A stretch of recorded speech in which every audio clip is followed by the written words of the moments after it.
2019 ఎన్నికల్లో తెలుగుదేశం, వైసీపీ, జనసేన ఈ మూడు పార్టీలు విడివిడిగా పోటీ చేశాయి. అప్పుడు మీరు జస్ట్ ఒక 4000 ఓట్ల తేడాతోనే ఈ జగ్గిరెడ్డి చేతిలో ఓటమి పాలయ్యారు. ఇప్పుడు జనసేన పార్టీ మీకు మద్దతు ఇస్తోంది. దాంతోపాటు భారతీయ జనతా పార్టీకి ఎంతో కొంత ఓట్ బ్యాంక్ ఉంది కాబట్టి ఆ పార్టీ కూడా మీకు మద్దతు ఇస్తోన్న పరిస్థితుల్లో అంటే మీ విజయం నల్లేరు మీద నడక అనుకోవచ్చు. ఎందుకంటే జస్ట్ 4000 ఓట్ల తేడా అక్కడ మీ సోదరుడు బండారు శ్రీనివాస్ గారికి 35,000 ఓట్లు పైచీలకు వచ్చాయి. సో 4000 తేడా ఓట్లతోనే ఓడిపోయారు కాబట్టి ఇప్పుడు వాళ్ళ సపోర్ట్ కూడా మీకు ఉంది కాబట్టి అంటే క్లియర్ కట్ విక్టరీ అని చెప్పుకోవచ్చు అంటారా? 100%. కొత్తపేట నియోజకవర్గంలో గెలుపు ఎప్పుడూ నిర్ణయం అయిపోయింది. అది జనసేన, బీజేపీ, తెలుగుదేశం ఎప్పుడైతే ఎన్డీఏగా ఏర్పడ్డాయో ఆ రోజే కొత్తపేట నియోజకవర్గం ఎన్డీఏ ఖాతాలో పడిపోయింది. సత్యానందరావు గెలుపు నల్లేరు మీద నడకే. ఎంత మెజార్టీ సాధించాలనే టార్గెట్ మీద మా పార్టీ శ్రేణులు పోరాడుతూ ఉన్నాయి. అదే రేపు రుజువు చేయబోతా ఉన్నాం. కొత్తపేట నియోజకవర్గ చరిత్రలో అత్యధిక మెజార్టీని సాధించబోతా ఉన్నాం. గతంలో ఓట్ల చీలికతోటి 2 సార్లు కూడా ఇక్కడ వైసీపీ అభ్యర్థిగా జగ్గిరెడ్డి గారి విజయం సాధించడం జరిగింది. ఆనాడు వారికి అదృష్టం కలిసి వచ్చింది. ప్రజల్లో మద్దతు ఎలా ఉన్నా ఓట్ల చీలిక వల్ల ఆనాడు వారు గెలవడానికి అదృష్టం కలిసి వచ్చింది. ఈనాడు ఆ అవకాశాలు లేవు, ఆ పప్పులేం ఉడకో, అందరూ కలిసే ఉన్నాం. జనసేన కూడా ఇన్ఛార్జి ఉన్నటువంటి నా సోదరుడు కూడా నాకు పరిపూర్ణమైన బండారు శ్రీనివాసరావు పరిపూర్ణమైన మద్దతు అందిస్తూ నా విజయాన్ని కృషి చేస్తూ ఉన్నారు. మా పార్టీ శ్రేణులు కూడా కలిసికట్టుగా పోరాడుతూ ఉన్నాయి. బీజేపీ శ్రేణులు పోరాడుతూ ఉన్నాయి.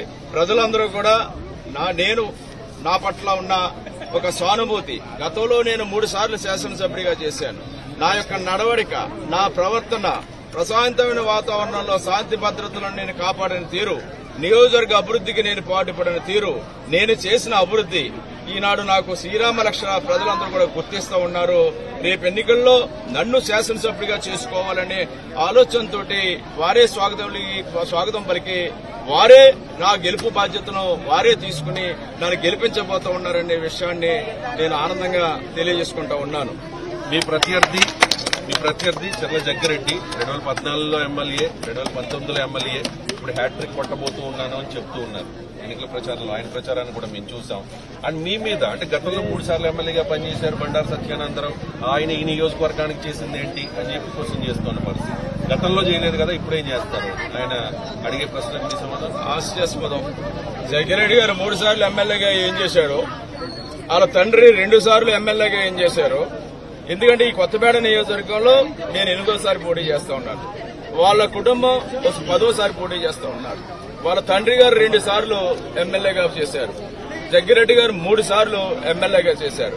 5 సార్లు వారు ఎమ్మెల్యేగా వాళ్ళ సొంత ఊరినే ఉదాహరణగా తీసుకుందాం. నేను ఛాలెంజ్ చేస్తా ఉన్నా, గోపాలపురం గ్రామ అభివృద్ధిలో ఎవరి ముద్ర ఉంది?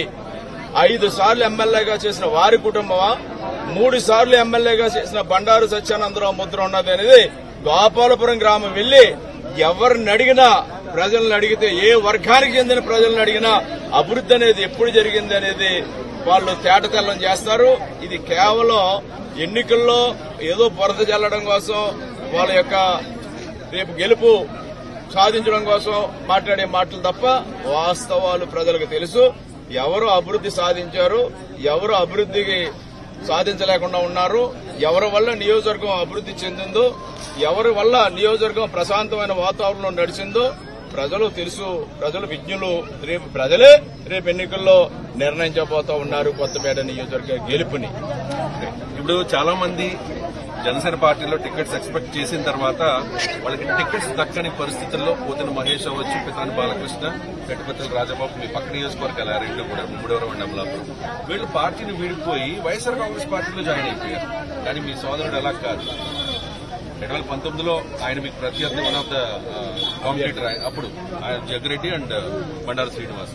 ఇప్పుడు ఆయన మీకు మద్దతు ఇస్తూ ఉన్నారు. అలా వెళ్లిపోకుండా వెళ్ళిపోయిన వాళ్ళందరినీ ఏమంటున్నారంటే జగన్మోహన్ రెడ్డి, మిథున్ రెడ్డి, సో ఏదో రెడ్డి ప్యాకేజీ ఆఫర్ చేశారు, వాళ్ళందరినీ లాక్కునే ప్రయత్నం చేశారు అని చెప్పేసి ఆఫ్ ద రికార్డ్ ఇదే మాటలు చాలా మంది చెప్తూ ఉన్నారు.